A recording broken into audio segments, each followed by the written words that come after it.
So now we'll consider some examples. So first thing we'll consider is an elliptical cross section. So just draw this x, y.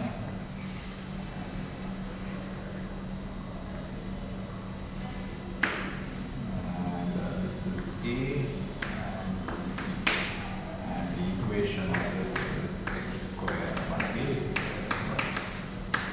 Y square by b square is equal to 1. And okay, so we want to solve this particular problem, and let us imagine that the load is P. So remember that this P is the resultant of the tractions that is being applied on this particular cross section. It is not a point load, but basically there is the resultant is only in the x direction. There is no resultant in the y direction, and we want to find out what is the stress distribution in this beam due to this load P. So according to our notation, we have Wx is equal to P and Wy is equal to 0 in this particular case here, and you can see that this cross section is doubly symmetric, so you will get that Ixy is equal to 0 in this particular case here, because the x and y will be the principal axis in this for this particular cross section here. So you will get that so since Ixy is equal to 0, you will get that kappa x is equal to, so kappa x is equal to P divided by E times Iyy. So go back to the formula for kappa x and kappa y that I had derived in the first lecture in this particular topic, and this is equal to 4p divided by E pi a cube b. So I have carried out this integration. Iyy is nothing but integral of x square dA. So I have integrated it over the cross section of the ellipse, and then I have got this a cube b by 4 as the value for Iyy, and I am substituting that into this one. Then similarly, we will get that kappa y is equal to 0 in this particular case. Okay, then, so then if you go now to this particular equation, you will see that this dx by ds is not going to be 0, right? Because dx by ds is continuously varying on this particular cross section. So if kappa y is 0, then g of x is also 0 from this, because we are satisfying these two conditions on the cross section. So if this is 0, then this also has to be equal to 0 here. So you will get that g of x is equal to 0. Yes, so g of x is equal to 0. And then in this particular case, the shear center lies at the centroid itself. Shear center lies at the centroid. That is because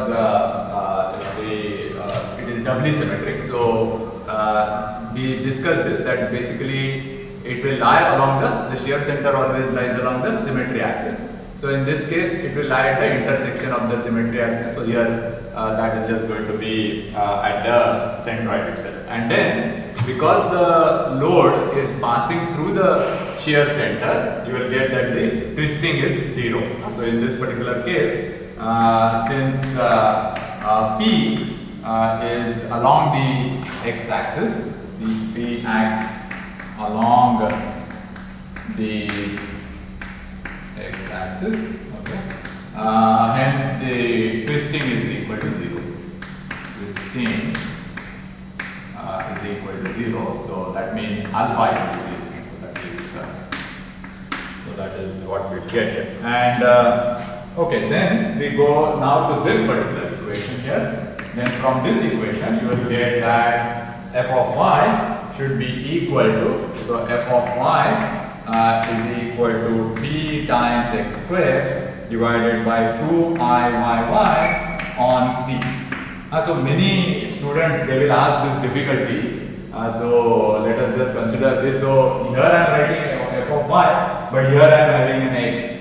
So students ask this difficulty, how can you have an f of y which is this, but this is important. On C, that is only on the contour this is true, not this is not everywhere. Okay, so on that contour your f of y should be equal to this px square. So there is a constraint between x and y in this on the contour, and so that once you substitute that constraint, you will get that f of y is a function of y alone. So that's why. So on C, so the equation for C is x square by a square plus y square by b square equal to 1, right? So you will get that. So if so f of y will be equal to p divided by 2 I y times a square by b square times b square minus y square. Okay, so if you choose now your f of y to be this particular function, then you will see that it satisfies this particular condition when x square plus y square. So simply substitute, simply substitute for x square from this particular expression, you will get this expression. So automatically you will see that this equation is satisfied on that particular boundary here. Okay, now so after we get g of x, so g of x is 0, f of y is given by this. Now you substitute it into this particular expression here. So kappa x is known, kappa y is known, then substitute it here. So what you will get now, so let me call this as star. So from star you will get, so from star you will get that del square phi is equal to p divided by I y times nu divided by 1 plus nu plus a square by b square times y. Okay, so this is what you will get as the equation for del square phi. And now we have to solve this. So now since both these conditions we are satisfied on C, hence we know that phi should be equal to 0 on C. So again, just if you recall in the case of torsion, we had a similar situation that del square phi was minus 2g alpha and phi was equal to 0 on the boundary there. So this is a similar situation, except that now there is a y. So in the case of the torsion problem, the del square phi was a constant. In this case, it is not a constant; it is dependent on y. So we have to modify our solution strategy a little bit to account for that presence of that y here.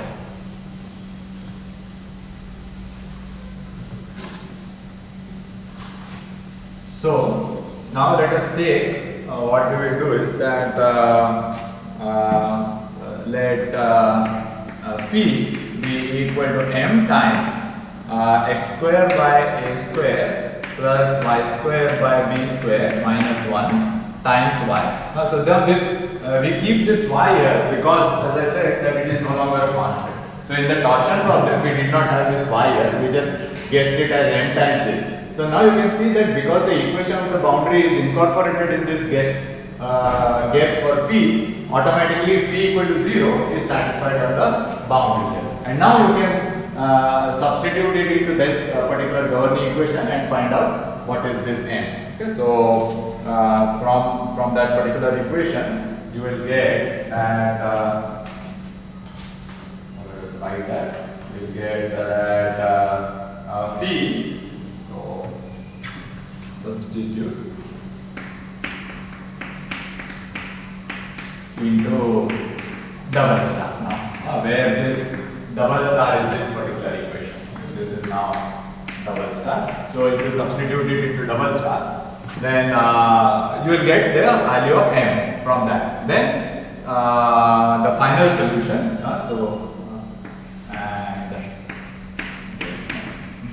So final solution I will write phi is equal to a square into 1 plus nu times a square plus nu times b square times p y divided by 2 into 1 plus nu times 3a square plus b square times I y times x square by a square plus y square by b square minus 1. Okay, so this is what you will get as the final expression here.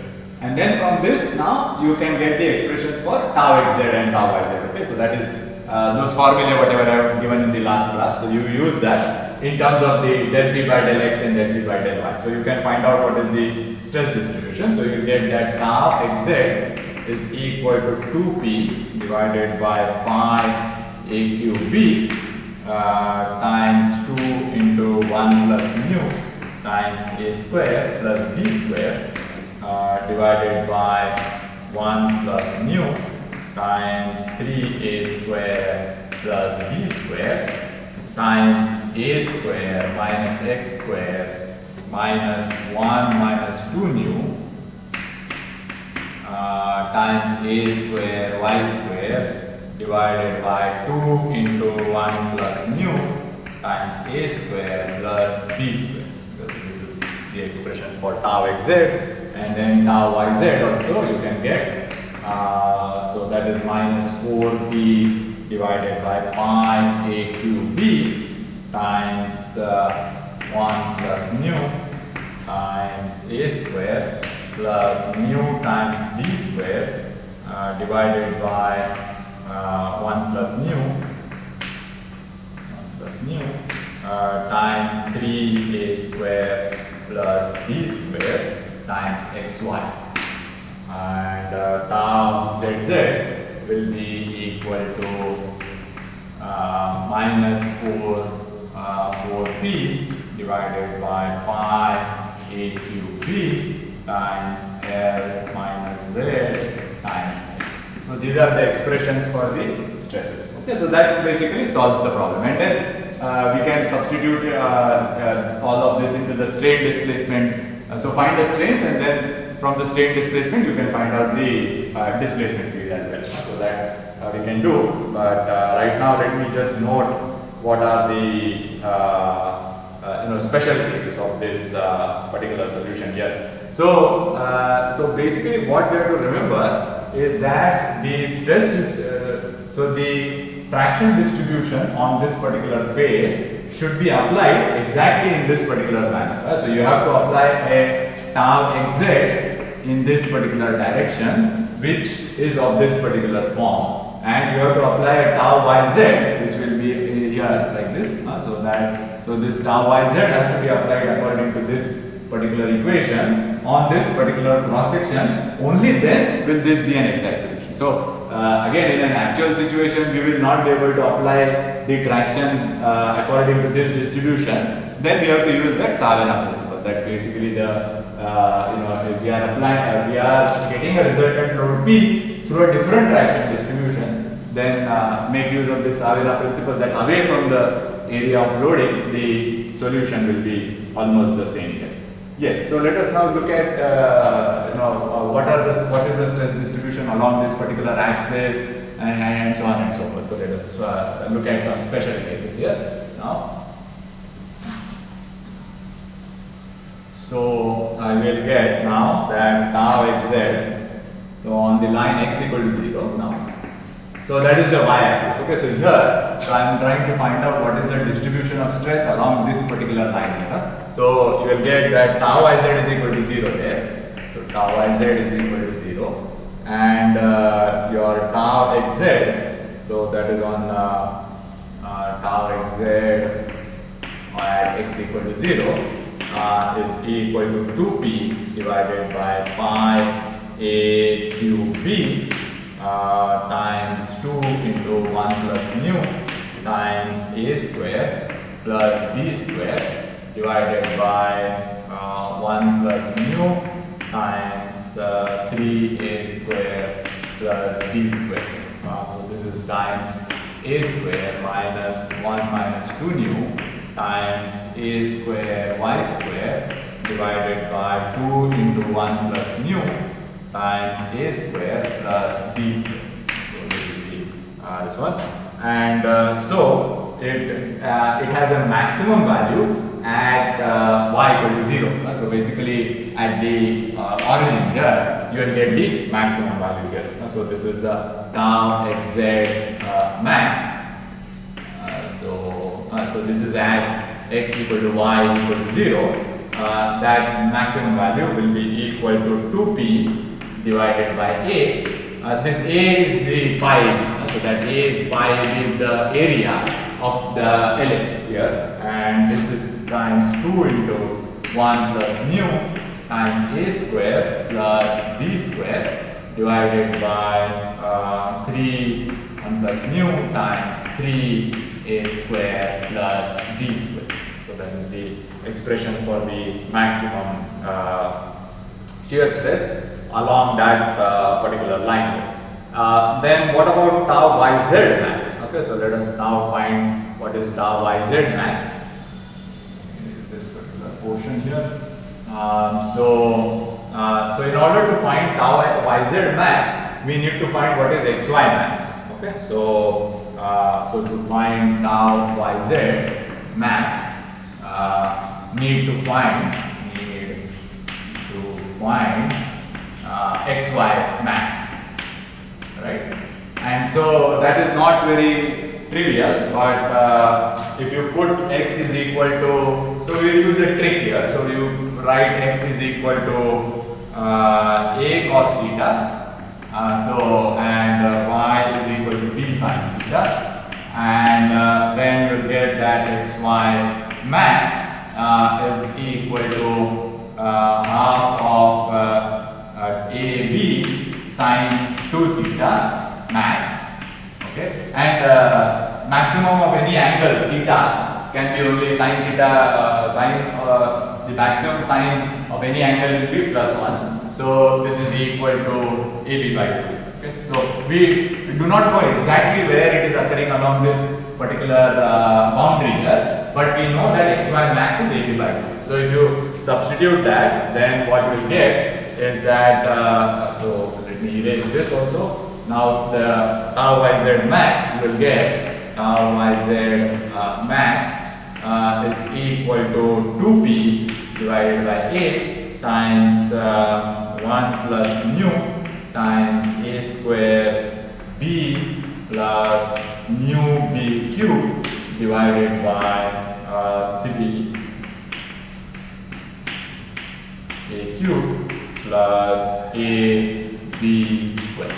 So this is the expression that you will get for this one here. So I mean, the reason for writing all of these expressions is that now you will see certain features that are different from the solution that you studied in your strength of materials courses. Okay, so here if you see that for B much greater than A, so for B much greater than A, your tau yz is not negligible. Tau yz is not negligible.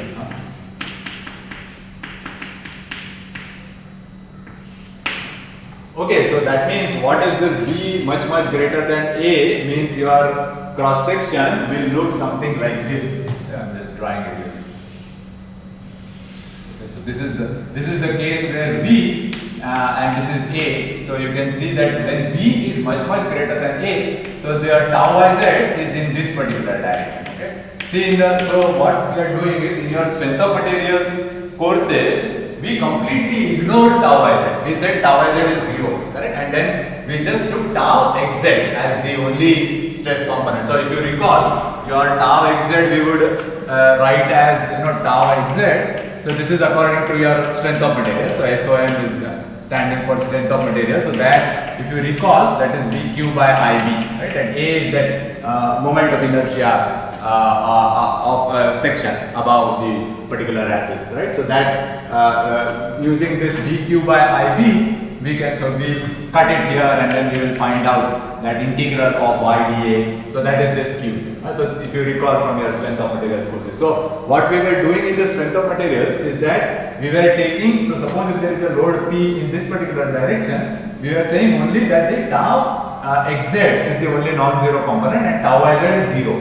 But now what we can see is that if your cross section is very wide, like in this particular direction, then that is not a good assumption. Whatever you learned in your strength of materials is not a good assumption when B is much greater than A. But if B is much smaller than A, then actually it is a good assumption, right? Whatever was assumed in your strength of materials courses, that is a good assumption in that particular case here. So basically, to summarize, if you have this particular case and if you use your strength of material solution, then you can get very large errors, right? So you have to be very careful. So so suppose if your cross section is of this particular kind, like this, right? So this, then here it is okay, here it is not okay. So you use your strength of materials approximation, but for this case, you are okay to use the strength of materials solution in this particular case here. So that is why I am saying that that is the reason that I wrote all these expressions, so that you can see that for b much greater than a, tau by z is not a negligible quantity here. Fine. So let me just write that over here.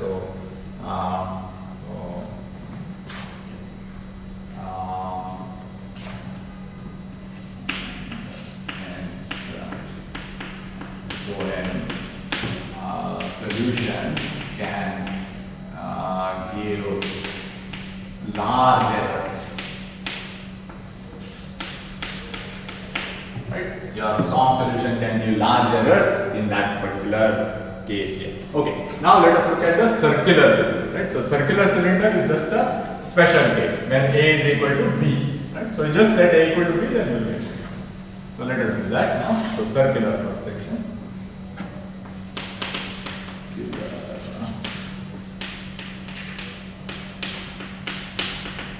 So in that particular case, you will get that A is equal to B.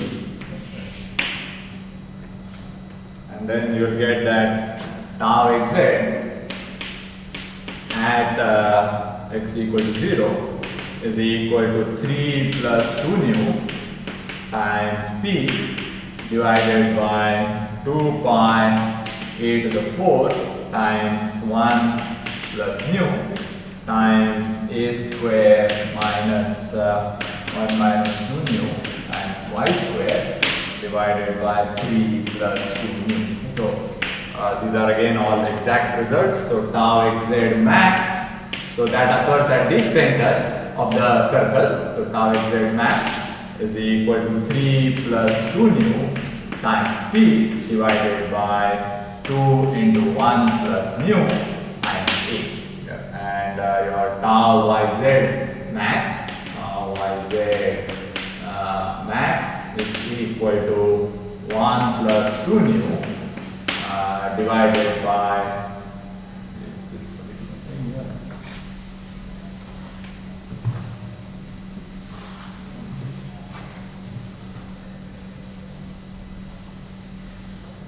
So tau yz max will be 2 into 1 plus mu times p divided by 3 in this particular case here. Okay, so let's see. So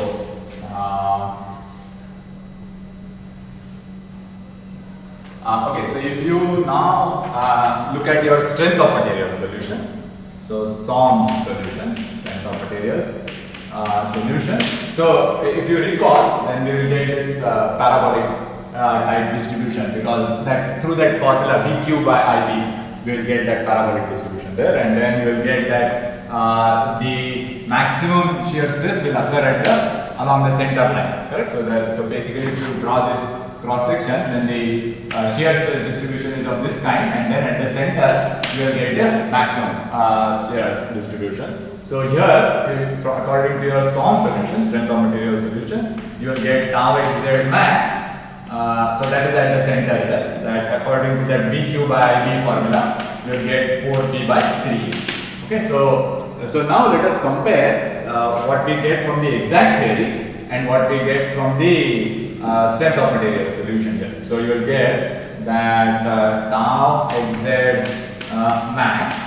So this is now from the exact solution, exact divided by tau xz max from your SOM solution. So that is SOM, strength of material solution. So you will get that this is equal to 3 into 3 plus 2 nu divided by 8 into 1 plus nu. Okay, so this is the result that you will get. So if it is close to 1, then you are fine, correct? But if you are very far from 1, then there is a problem, correct? But here you will see that for nu equal to 0.3, the error is only 0.4%. Error is equal to 4%. That's all. So even for a circular cross section, your strength of materials assumption is a good approximation. But only, as I said, that only if you go to these kind of cases, then the strength of material solution will fail. But otherwise, the strength of material solution is a good approximation for cases like of this type, or even for a circular cross section also. It looks like it is a good approximation. But the thing to remember is that in the strength of materials, we are completely neglecting this tau yz component, right? And then here, actually we see that tau yz is not 0. So even if you are applying a load in this particular direction, it generates shear stresses in this particular direction also, right? And so that is important, and that we see in the exact solution. Whereas in the strength of materials, we say that if the load is in this direction, shear stress is also only in this direction, and there is no shear stress in this direction. So that is not correct, and strictly speaking, that is not correct. But we have seen now how to obtain the correct stress distribution from this particular theory. Okay, so this example of an ellipse I have solved using the phi approach. That phi is this stress function. But we can also solve it using the chi. In the last class I mentioned that you can use that chi function. So in this, for this elliptical case, your chi will be of the form of c1x plus c2 times x cube minus 3xy square. Okay. So you can see that this is a harmonic function. Harmonic. So that means your del square of chi is equal to 0. So this combination will satisfy the governing equation for chi, and then this C1 and C2 are to be found from the boundary condition, right? So this C1, C2, you basically now find out what is tau xz, tau yz from this, and then use the fact that tau xz nx plus tau yz ny is equal to 0 on the boundary, correct? So this is the C1, C2 to be found from tau xz nx plus tau yz ny is equal to 0. So, and the normal will be given by, so suppose the equation of the boundary is phi equal to, not phi, let us put beta equal to 0. So that is this particular equation. Then del beta divided by norm beta, del beta will give me the unit normal at a given point. So you can try to find it out. Actually, you need not divide it by this normalization factor, because on the right hand side you have 0. So you can multiply the whole thing by the norm of that beta. But you can try this out, and try to find this C1, C2 in this particular case by using this boundary condition here. So that is an exercise that I will leave it to you to figure out. Fine. So we will move to the next example, which is let's see. So yeah. So in one of your assignments, you have been asked to solve the case of an equilateral triangle, but I will just mention. So again, there also this phi approach is used for the equilateral triangle, but I will give you the chi function even for that one also, so that you can try it out on your own here. So in the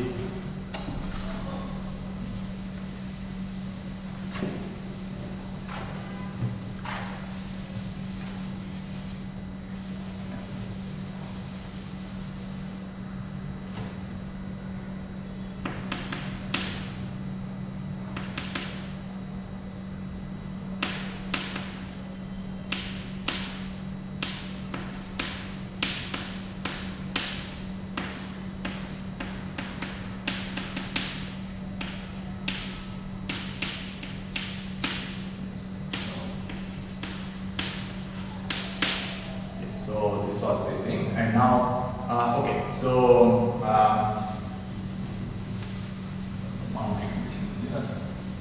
okay, so for the equilateral triangle, let me just write what the chi function is.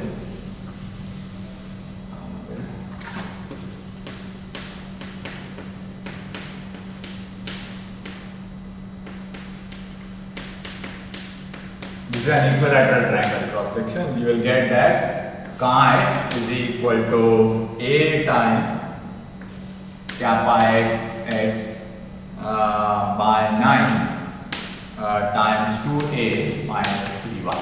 So again you will see that this is a harmonic function, and you can verify that this function will satisfy the boundary conditions. So again, this is using the free approach that is given in your homework assignment. You can try out this chi function also, that it works here. Okay, so now let us look at the rectangular cross section now. So this is a very, very interesting case. So this is a rectangular cross section.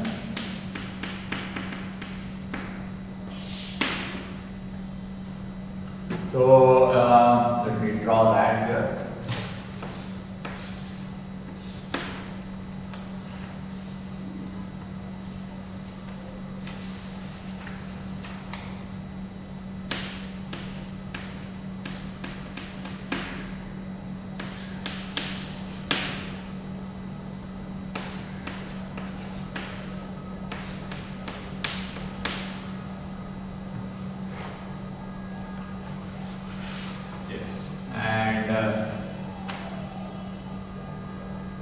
Okay, so in this particular case, you will get that now Wx is equal to P. Again, just like for the elliptical case, we have Wx equal to P, and Wy is equal to 0.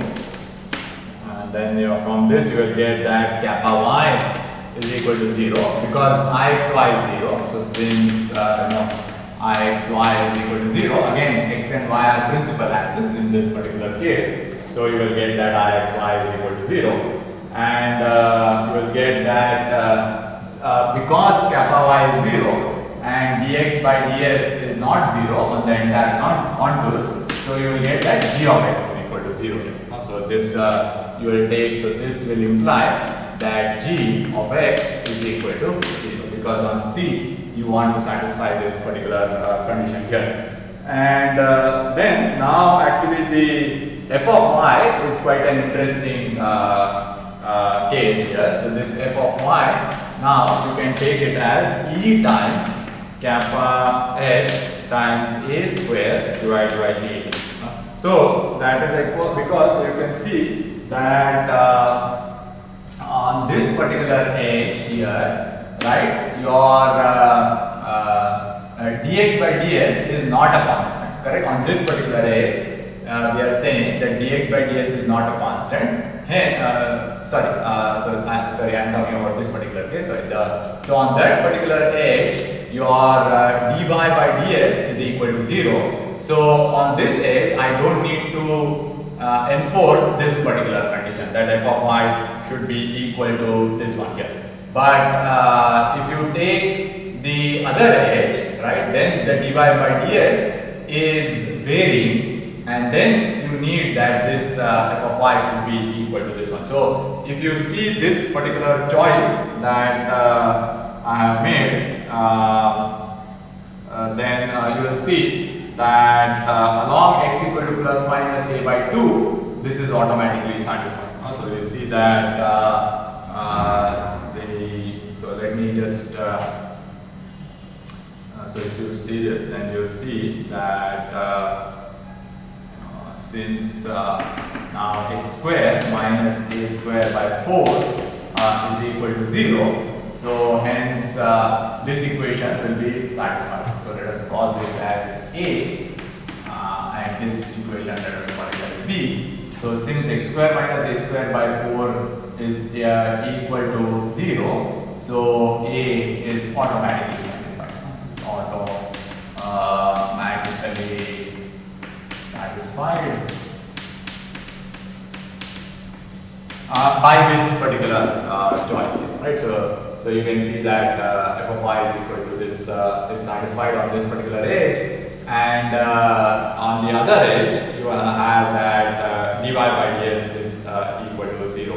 So along y equal to plus minus b by 2, so along y equal to plus minus b by 2, we have that dy by ds is equal to 0. Correct? So you can see that see, this is something that I have mentioned in the last class. This condition is to be satisfied as a combination. So that means either this can be 0 or this can be 0. So what we are doing is that now on this particular edge we have dy by ds is equal to 0. So we don't need to satisfy that f of I should be equal to this half of e kappa x square. But on these edges where x is equal to plus minus a by 2, we are satisfying this. So you will see now that with this particular choice, this whole condition is satisfied on the entire boundary. So that is important. Not that individually they need not be 0, but as a combination they need to be 0. And so this particular choice will satisfy that condition here. Okay, so now if you substitute all of that into the del square phi equation, then you will get that del square phi is equal to nu divided by 1 plus nu times p y divided by I y y. So that is the governing equation for phi. And the boundary condition is that phi should be equal to 0 on C. So that is the boundary condition here. So we need to solve this particular equation. So as we saw in the case of the torsion problem, the solution has to be in the form of an infinite series here. So let us write this particular infinite series. So we will assume now phi to be equal to summation of m equal to 1 to infinity, summation of n is equal to 1 to infinity of amn times cos of 2m minus 1 pi of x divided by a times sine of 2n pi y divided by b. See what is the motivation in choosing this. So first of all, you will see that if you substitute x equal to a by 2, then you will get phi equal to 0, correct? Plus minus a by 2. Similarly, if you substitute y equal to plus minus b by 2, you will get that phi is equal to 0. So that is what we want. We want phi to be 0 on the entire boundary.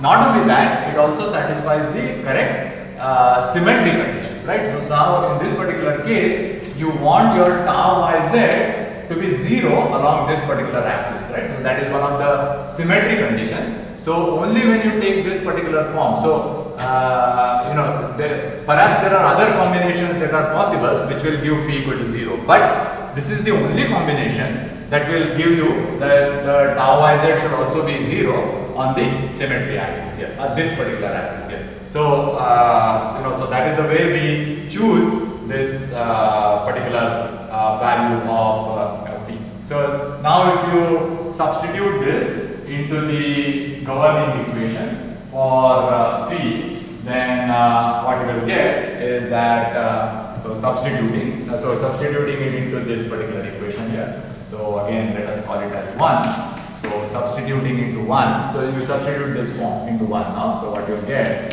so substituting into 1, what you will get is that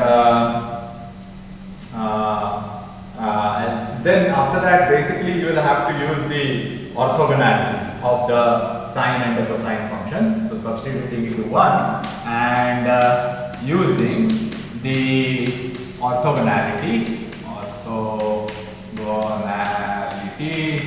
of the sine and cosine functions of the sine and cosine functions, we will get that amn is equal to minus nu divided by 1 plus nu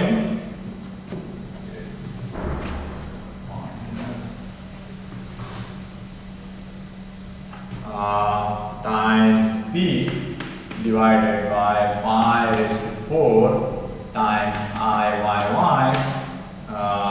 4 times minus 1 raised to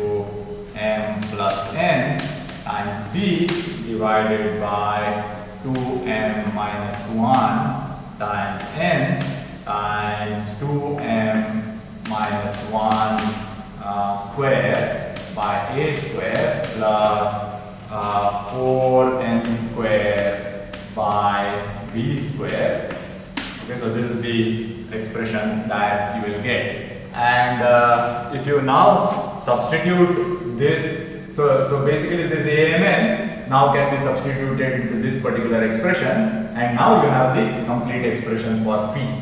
And from once you get the phi, then the tau xz and the tau yz can be determined. So let us now find out what is the expression for tau xz. So what we will get is that tau xz in this particular case is equal to p divided by 2Iyy times a by 2 square minus x square plus del phi by del y, and tau yz is equal to minus del phi by del x.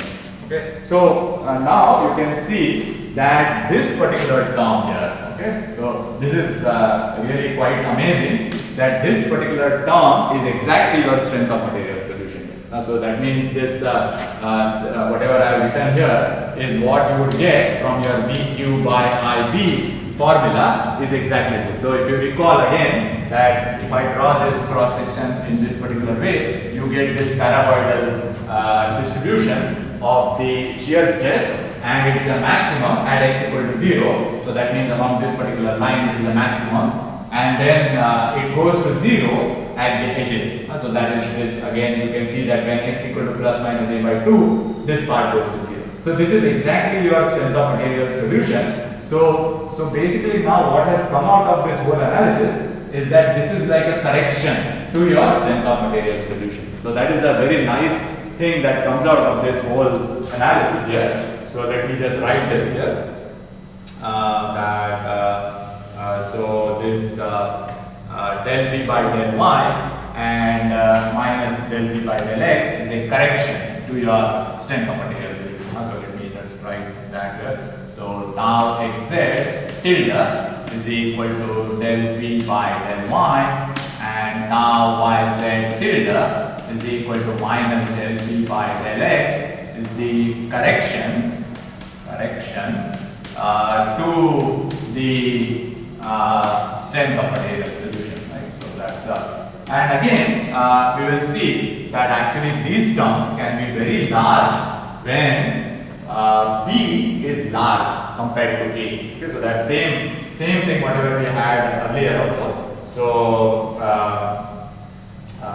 basically you get more or less the same thing here. So similar, so let me write that here. So similar to the ellipse case, similar to the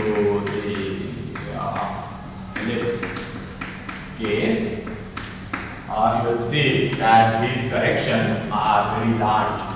Corrections are large when B is much greater than A. So let me again draw that particular case here. So when B is much greater than A, you have a cross section like this, right? So this is your B and this is your A. And so suppose now you are applying a load P in this particular manner, then that tau x tilde and tau yz tilde are very large. And so basically when you have a case like this, your strength of material solution fails. Right, and then so you have to go to the exact solution when you have a case like this. But if you have the other extreme, which is like this now, so that is this P is now small compared to A, then in that particular case, actually the strength of material solution is a very good approximation in that case. So basically, because we now have the exact solution, we can judge whether how good these strength of materials approximations are because we now have the exact solution here.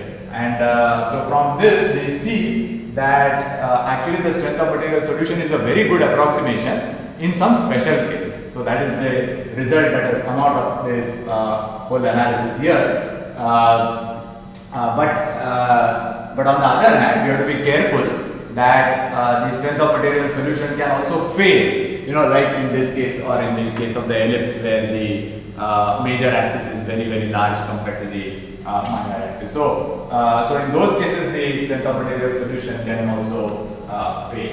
So that sort of brings us to the end of this particular course, to just summarize, actually we have more or less tackled only two-dimensional problems and problems of torsion and bending, which are three-dimensional problems. But just I will mention that in a very briefly here. So just like the Flamand problem, right, we have the Boussinesq problem also, where there can be a point load on a half space. So here, in this particular case, we have considered this load P, and then we saw, so this was a half space, and then, so actually this is a line load. So that means like this on the on this half space here. So this is a problem that we considered. But similarly, you can have the 3D analog of that. So that means now there is this half space here, and then you are applying a load P on the top here. So that is like an axisymmetric distribution you will have. But this is now an actual point load, not a line load as in the case of the 2D problem. So these corresponding axisymmetric problems we did not consider in this particular course, but they can also be handled. I mean, similar problems in the 3D case. So you can take a look at the book. And then this kind of solutions are very, very important because they play a very big role in solving contact type problems. So suppose if you have some indenter that is coming in contact with this half space, right? And then you want to find out what is the stress distribution. So these kind of solutions play a very important role when you have contact type problems. Another class of problems that we did not touch upon at all is transient solutions. Okay, so that is also another very, very important topic. So basically in this course we just considered static solutions, but transient solutions also are very important. And so there are different types of waves, dilatational waves, shear waves, and then there are corresponding wave speeds. And so finding transient solutions is orders of magnitude more difficult than trying to solve static problems, okay, because many times you have to do Laplace transform inversions, which are very difficult, and so on and so forth. So the moment you bring in time, it's a very, very large amount of complication that you are bringing into the solution. But unfortunately, because of time constraints, we cannot consider transient problems in this particular course. But there are problems on, there are courses on structural dynamics from various departments. So maybe you can take a look at some of those courses. So this course, as I said, that the will act as the sort of starting point for numerical approximations, which is the finite element method. So we saw that we are able to solve these we are able to find these exact solutions only for certain kinds of geometries, like in the rectangular cross section or elliptical cross section. But now suppose if I give you an arbitrarily shaped cross section like this, some random shape, and then now if you have a load P, then now it is not possible to find an exact solution. And so that is where the approximate solutions comes in, and the finite element method is one of the most powerful methods to find such approximate solutions. But all that we will leave for the next semester.